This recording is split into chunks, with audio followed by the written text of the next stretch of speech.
आपल्यामध्ये आहे, म्हणून ही निवडणूक आपण आज हातामध्ये घेतलेली आहे. कारण ही निवडणूक जर हातात घेतली नसती, जर चुकीचा उमेदवार उद्याची परिषदा जर गेला असता, साहेबांचं वजन काय माहिती का तुम्हाला? साहेबांचं वजन या टाकळी आधीच आहे, शिरूर तालुक्यात आहे, पण पुणे जिल्ह्यात, महाराष्ट्रात सुद्धा आहे. या महाराष्ट्राचं निम्म मंत्रिमंडळ साहेबांना ओळखीत आहे. या राज्याचे मुख्यमंत्री आदरणीय देवेंद्रजी फडणवीस साहेब त्यांचे मित्र आहे, त्यांना डायरेक्ट फोन येतो. शेवटी विकास कामं जर करायची म्हणली तर कोटीचा निधी जर आणायची तर ते खालून नाही, इथून जर पाठपुरावा केला तर ती वरून कामं येतात.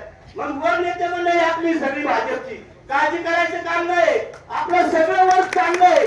शेवटी तुम्हाला सांगतो, जे गाडी आहे ना ते सुद्धा आपल्याच पार्टीमध्ये, आणि जो धनुष्यबाण आहे ना यांच्या वरचा पक्ष भाजप आहे, हे लक्षात असू द्या. शेवटी भाजपची ताकद या तालुक्यात आहे, जिल्ह्यात आहे आणि महाराष्ट्रामध्ये. काळजी करायचं काम नाही.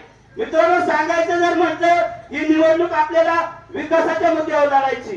केवळ साहेबांसाठी ज्या पक्षानं टायमिंगला आपल्याला नाकारलं, आपल्याला आता दाखवून द्यायचे साहेब म्हणजे काय आहे बेटासाठी. अहो, साहेबांनी काय केलं? ज्यावेळेस शरदचंद्रजी पवार साहेबांसंग राहिले, प्रामाणिक 30 वर्ष काम केलं. अजितदादा बरोबर राहिले, प्रामाणिक काम केलं. वळसे पाटला बरोबर राहिले, प्रामाणिक काम केलं. वळसे पाटलाला